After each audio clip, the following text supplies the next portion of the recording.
नमस्कार दोस्तों, आप सभी लोगों का हमारे इस प्लेटफॉर्म पे स्वागत है। आज हम लोग जो है भारत के प्रधानमंत्री के बारे में पढ़ने वाले हैं। तो आज का जो हमारा विषय होगा क्या होगा? भारत के प्रधानमंत्री। आज का हमारा जो विषय होगा होगा भारत के प्रधानमंत्री। इसकी हम शक्ति भूमिका और इसके कार्य के बारे में हम लोग पढ़ने वाले हैं। तो आज हम लोग पॉलिटिकल साइंस में अपने भारत के प्रधानमंत्री, इसकी शक्ति भूमिका, जो भी कार्य, प्रधानमंत्री से रिलेटेड जो भी क्वेश्चन परीक्षा के दृष्टि से इम्पोर्टेंट होने वाला है, सबका हम लोग यहाँ पे फटाफट तरीके से रिवीजन करने वाले हैं। चलिए आइए लेट न करते हुए वीडियो को हम लोग शुरू करते हैं। ये देखो भारत के सभी प्रधानमंत्री की सूची है।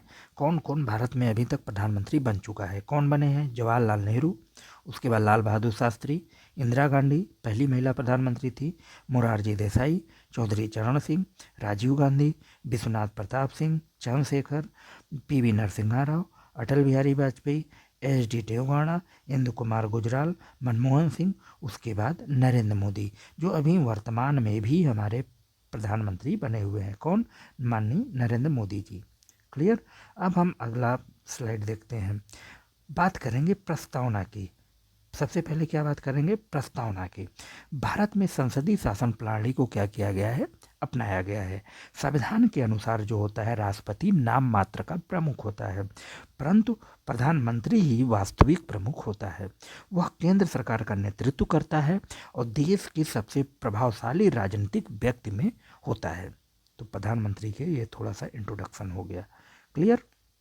अब हम बात करेंगे इसके संवैधानिक प्रावधान का, कॉन्स्टिट्यूशनल बेसिक का, संवैधानिक प्रावधान का।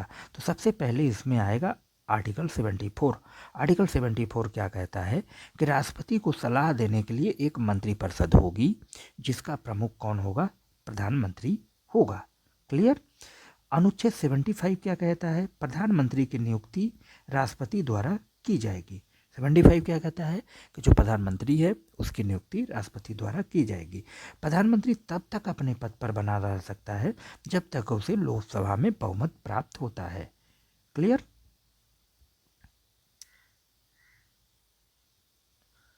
नियुक्ति और योग्यता की अगर मैं इसकी बात करूं तो इसका चयन लोकसभा चुनाव में बहुमत प्राप्त दल के नेता के रूप में प्रधानमंत्री को चुना जाता है। इसकी योग्यता की बात किया जाए, वह भारत का नागरिक होता है। लोकसभा या राज्यसभा में किसी भी सदन का वह सदस्य हो सकता है। न्यूनतम उसकी आयु 25 वर्ष होती है। लोकसभा सदस्य के लिए होनी चाहिए। इसकी मैं शपथ की बात करूँ, राष्ट्रपति प्रधानमंत्री के पद और गोपनीयता की शपथ दिलाते हैं। ठीक है। अगर राष्ट्रपति को शपथ कौन दिलाता है? प्रधानमंत्री ही दिलाते हैं, पद और गोपनीयता की शपथ।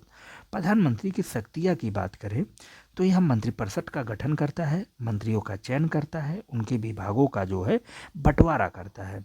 बैठकों की अध्यक्षता कोई करनी हो तो प्रधानमंत्री करता है, जैसे कैबिनेट के बैठकों का नेतृत्व करता है। और वो जो वहाँ पे निर्णय लिया जाता है उसका अंतिम निर्णय भी कौन लेता है? प्रधानमंत्री लेता है। समन्वय करने का काम, विभिन्न मंत्रालय और विभागों के बीच तालमेल बैठाने का काम भी प्रधानमंत्री करता है। नीति का निर्धारण, सरकार सभी महत्वपूर्ण आर्थिक और विदेशी नीतियों का फैसला भी करता है। क्लियर।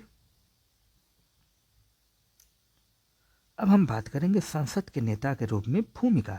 प्रधानमंत्री लोकसभा का नेता होता है। संसद में सरकार की ओर से मुख्य नीतियों का घोषणा प्रधानमंत्री ही करता है। प्रधानमंत्री के सलाह पर राष्ट्रपति जो है लोकसभा को भंग कर सकता है। प्रधानमंत्री जो है उसकी सलाह पर राष्ट्रपति क्या कर सकता है? लोकसभा को भंग कर सकता है। क्लियर।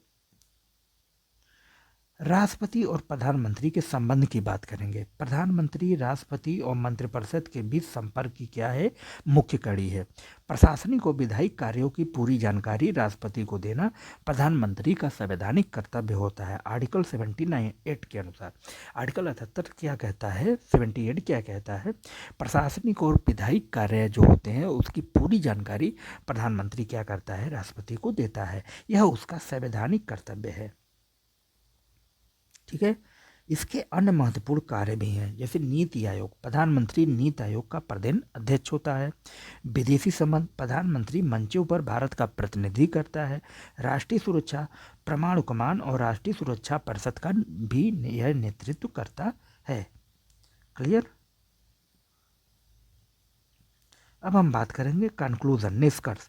प्रधानमंत्री का पद भारतीय लोकतंत्र का ध्रुव है।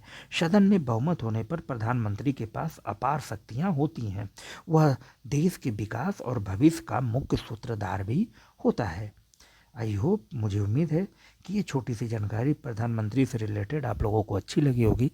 यदि वीडियो अच्छा लगे लाइक से सब्सक्राइब करना ना भूलिएगा। मिलेंगे फिर नेक्स्ट वीडियो में, तब तक के लिए धन्यवाद।